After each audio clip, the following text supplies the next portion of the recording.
Name's Kingdom Hearts.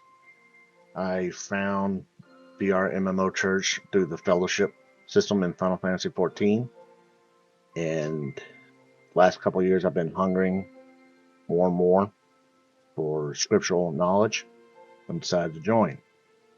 My journey began pretty much from the get-go in my life. I was raised in a Catholic church, was pretty rebellious, thought it was just some boring place and it was a complete waste of my time. But Yahweh wasn't done with me. Later, when I was about 11 years old, after my parents had separated, my mother was living in Cleveland, Tennessee, and she would take my sister and me to the Boys and Girls Club there in town. And we had, I guess, a local church, I don't really remember who they were, come in, and they did skit about how to get into heaven, about how Christ is all you need. And one of the girls asked me, would you like to get saved after their skit? And I told her yes. And so that's how I got saved. And I stuck with my faith. Ultimately, by the time I was in the 7th grade, I guess about 13 years old, I got baptized. Um, I wasn't planning on getting baptized. My dad had been dating a girl that attended a Pentecostal Church of God, and I still thought church was kind of boring and not really a place I wanted to go to. But when the pastor took my dad up to get him baptized, a group of other people, I had this tugging on my heart and on my spirit saying go. And I was like, no, I don't want to go. I'll go later in life. I want to get some things taken care of. And the voice was like, no, go now. So I'm like, okay, fine, I'll go. Once I got baptized, for like the next 3 days, nothing could go wrong in life. Heavens practically opened up and the creation itself was smiling upon me, it felt like. I mean, they talk about walking on cloud nine. That doesn't even begin to describe how I felt. I could do no wrong. Nothing could go wrong. It was just pure bliss. Eventually, that did fade, but not the blessings. I got into high school, fell into a depressed state. And I know it's funny to say blessings and then talk about depressed state where I'm suicidal and whatnot. But every time I felt like I couldn't go no further, Yeshua, Christ, would pick me up and give me the energy to go on another couple of steps. And every time I ran out of energy and I could go no further, it was always the same thing. I think about that poem, Footprints, where there was two sets of footprints. And the guy asked, like, Lord, why was there only one set of footprints at a time?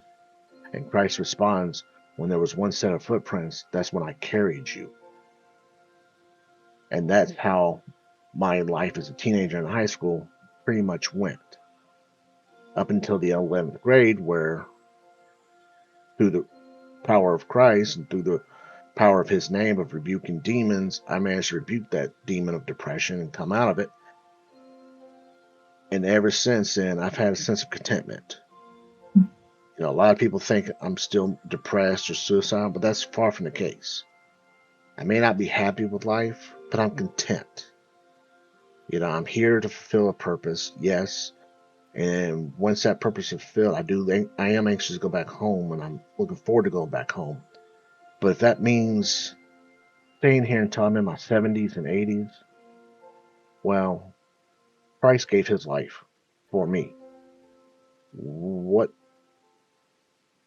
little could I, how much more could I do than to give my life for him? So if he wants me here for another, 50 years, then I'll be here for another 50 years, and I will be doing what I can to try to grow his kingdom. Mm-hmm. Even to this day, I have psoriatic arthritis and I have psoriasis and a couple other different, physical ailments. He's still looking out for me, which kind of ties into my name, David.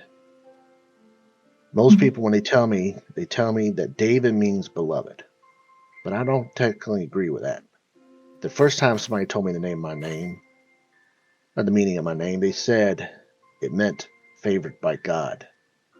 And all my adult life, and even as a child, I have been in situations where I should have ended up a lot worse off than where I was.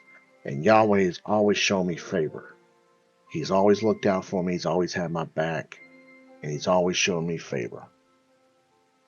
And so, whatever my current purpose is in life right now, once that's fulfilled, I know if it's not my time to go, then there's just going to be another purpose, another mission for me to go on.